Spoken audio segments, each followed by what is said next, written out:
Hiki ni kile ambacho kinaendelea kushika tamu kwenye msuguano ambao kwa sasa umeonekana kupoa baina ya Iran na Israeli. Kumbuka Israeli alianzisha vita na taifa la Iran, lakini vita hivyo ilionekana Israeli alishindwa kuweza kuvimudu au kuweza kuvihimili, vita ambavyo Rais wa Marekani Donald Trump anasema Iran anawapa pongezi Iran kwa kushinda vita, lakini pia ili kubalance akawapa pia pongezi na Israeli kwa kushinda vita. Sasa nikwambie kwa sasa yote haya ambayo wakati yakiendelea masuala ya kuweka amani na mengineyo, kumbuka pia nyuma ya yote alikuwepo pia taifa la Urusi chini ya Rais Vladimir Putin na China chini ya Xi Jinping na mataifa mengine ya Ulaya. Lakini haya mataifa mawili yalikuwa upande wa Iran, yakimpa nguvu Iran na ikamfanya Marekani sasa kuweza kusimama na kukubali mazungumzo ambayo yamepelekea sasa hivi vita kukoma. Na nikwambie Urusi iko tayari kusuluhisha kabisa mzozo huu kati ya Iran na Israeli. Waziri wa Ulinzi Andrei Belosov anasema kulingana na yeye, Russia mara moja na katika ngazi zote zilituma rambirambi kwa Iran kwa vifo vingi vya wanadamu. Anasema tulilaani vikali vitendo vya Israeli na Marekani na kutangaza utayari wetu wa kusaidia kupunguza mzozo huo. Tumejiandaa kutoa juhudi za upatanishi katika mchakato huo, Belosov alisema katika mkutano wa maafisa wa ulinzi wa SCO mjini Qingdao. Kulingana na tathmini yake, matukio ya Syria, maafa ya kibinadamu katika ukanda wa Gaza na hali ya Lebanon yote ni sawa. Vile idadi ya vifo vya kila siku kutokana na vitendo vya Israeli kwenye ukanda wa Gaza imekaribia 80. Kituo cha television cha Al Jazeera kimesema kikinukuu wizara ya afya Gaza. Kulingana na wizara hiyo, watu 79 walikufa na karibu 400 walipata majeraha, na hiyo yote ni baada ya mashambulio ya Israeli wakati wa siku iliyopita, na ripoti juu ya majeruhi zinaendelea kuja. Sasa hayo yakiendelea, kwa upande wa Iran, shirika la kimataifa la nishati atomic haliwezi kufuatilia uranium iliyorutubishwa ya Iran.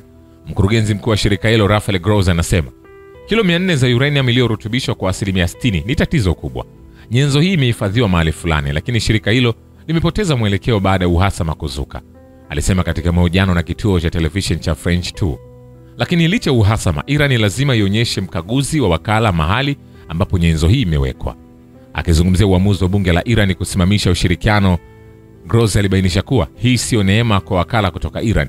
Hili ni dhamira ya kisheria. Maadamu Iran inashiriki mkataba wa kuzuia uenezaji wa nyuklia, ahadi hii inabakia kutekelezwa, alisema, na kuongeza kuwa shughuli za wakala nchini Iran zinapaswa kuanzishwa tena haraka iwezekanavyo. Vile Marekani inaelezwa kwamba haikulenga kuondoa chembechembe za urani za Iran na hazina yake ya urani iliyorutubishwa kwenye kituo cha nyuklia cha Fordo, lakini ilipanga tu kuzika kabisa.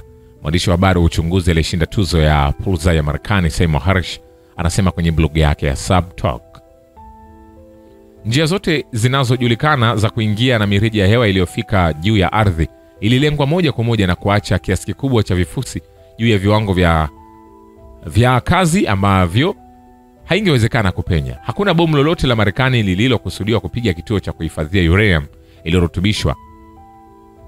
Hatua ya mafanikio ilikuja baadaye wakati sensor za Marekani ziliripoti hakuna ongezeko la viwango vya anga baada ya mashambulizi ya Iran. Zaidi ya hayo, mashambulizi ya Marekani haikuwa na lengo la viongozi wa Iran, Hersh alisema.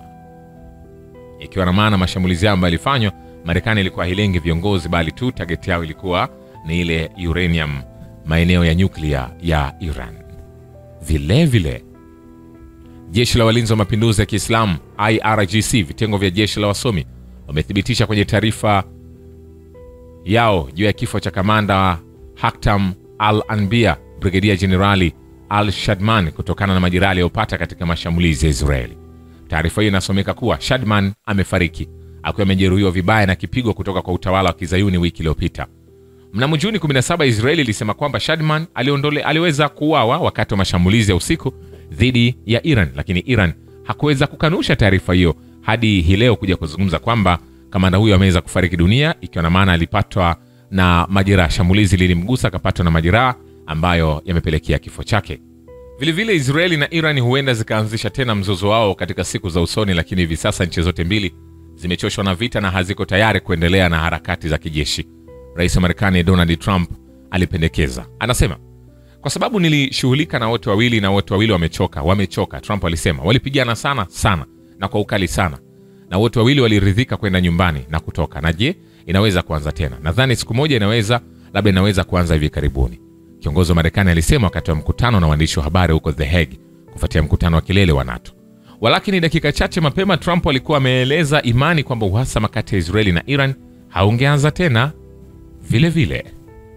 Vitendo vya Marekani na Israeli kuhusiana na Iran vimedhoofisha sana utawala wa kutoeneza silaha za nyuklia na madhara yao bado yanajulikana.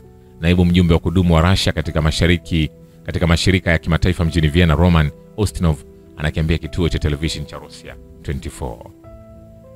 Alisisitiza kwamba Urusi imejitolea kwa mkataba wa kuzuia silaha za nyuklia na inaamini kuwa nchi zote lazima zitimize majukumu yanayolingana. Kwa bahati mbaya, hatua za Marekani ambayo kama Urusi imetia saini mkataba huu pamoja na Israeli ambayo sio sehemu ya makubaliano hayo hata kidogo, inadhoofisha sana utawala mzima wa kutoeneza silaha. Madhara kuhusu utawala wa kutoeneza silaha za nyuklia bado hayajatathminiwa, hasa kwa kuzingatia kwamba shirika linaloheshimiwa kama EA ni msimamo wa kuheshimiwa bado kuhisi athari za matukio haya katika swala la matukio mabaya. Wanadiplomasia alisema bado.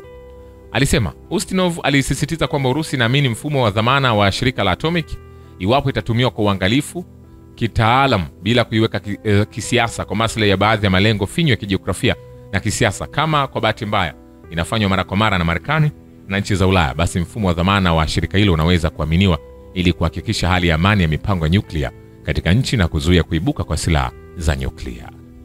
Vile vile makabiliano ya Iran na Israeli yamezidisha hali ya mambo katika eneo hilo. Waziri wa ulinzi wa Urusi Andrei Belosov anasema hali ya Mashariki ya Kati imeongezeka sana, zaidi ya yote inahusiana na makabiliano ya Iran na Israeli. Mashambulio ya Israeli na Marekani dhidi ya vituo vya kijeshi na miundombinu ya Iran. Mashambulizi hayo ni ukiukaji mkubwa wa mkataba wa Umoja Mataifa na sheria za kimataifa. Kwa mujibu wa Belosov, Russia mara moja na katika ngazi zote ilitoa salamu za rambirambi kwa Iran kwa maafa mengi ya kibinadamu.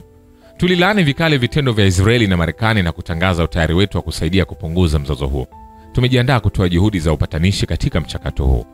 Kulingana na tathmini yake, matukio ya Syria, maafa ya kibinadamu kwenye ukanda wa Gaza na hali ya Lebanon yote ni sawa. Ni kwambia hivi, hatujamaliza. Shukrani kwa Baba Ukivita na Historia ya Dunia. Mimi ni Richard Shio, The Rich Voice. Ni follow Instagram na TikTok kama Rich Voice Official.